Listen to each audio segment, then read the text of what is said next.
बिहार में एक बार फिर से नीतीश कुमार या फिर नीतीश कुमार, जो लगभग 2 दशकों से बिहार के मुख्यमंत्री लगातार बनते रहे, चाहे वो महागठबंधन में रहे या फिर एनडीए में रहे, इस बार क्या ब्रेक लग जाएगा? अखिलेश, बिल्कुल सवाल तो यही है, लाख टके का सवाल। और सबसे पहले पोस्टल बैलेट की गिनती होती है 8:30 बजे से ईवीएम के वोटों की गिनती शुरू हो जाएगी। तो बिहार में बहुमत के लिए 122 सीट जरूरी है, कौन लाता है देखना होगा।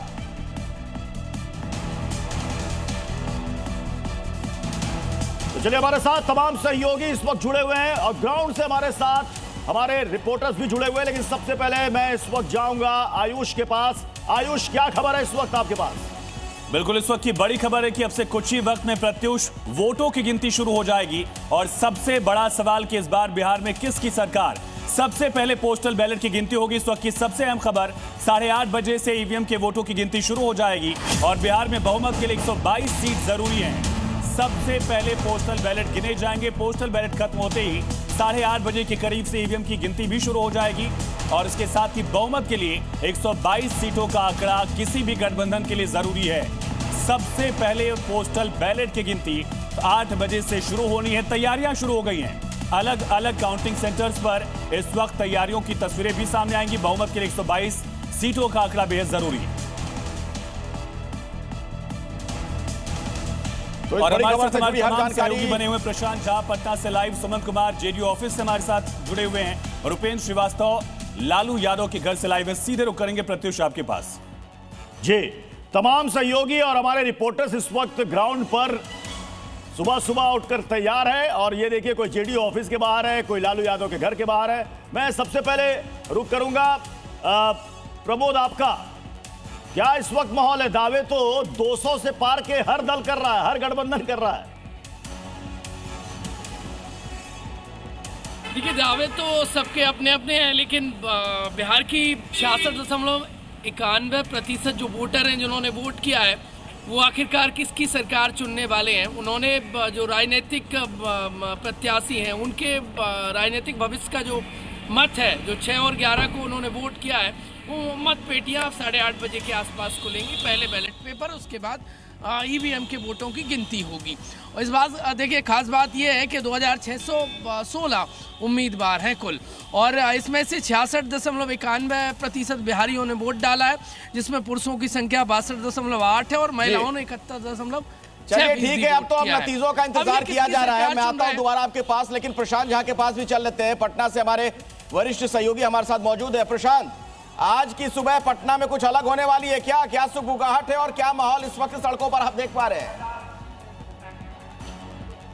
देखिए, मैं आपको दिखाना चाहता हूं, मेरे पीछे यही जगह है, काउंटिंग सेंटर है। ये 14 सीट जो पटना जिला के हैं वो यहीं पर, उनके मतगणना यहीं पर होना है। आप देख लीजिए, ये एएन कॉलेज है और यहीं पर आप देख लीजिए, भीड़ देख लीजिए। पहले ये जितने इलेक्शन कमीशन के लोग हैं, जो पोलिंग एजेंट्स हैं, जो उम्मीदवारों के लोग हैं, तमाम अधिकारी यहीं से अंदर जा रहे हैं। अंदर में 14 जो विधानसभा क्षेत्र है जो पटना जिला का है, यहीं पर उसकी काउंटिंग होनी है। मोकामा का हो, बाढ़ का हो, बख्तियारपुर का हो या फिर फतुहा का हो, पटना साहिब का हो, पटना के बांकीपुर का हो, दीघा का हो, बनेर का हो या फिर जो दानापुर की सीट है, फुलवारी की सीट है, ये मसौढ़ी, पाली, विक्रम, ये सब की गिनती यही होनी है। एक बार आपको दिखा लेते हैं, कैमरामैन से भी कहते हैं कि यहाँ देख लीजिए, पूरी तैयारी है। चारों तरफ जो सुरक्षा के लोग हैं वो यहाँ पर तैनात हैं।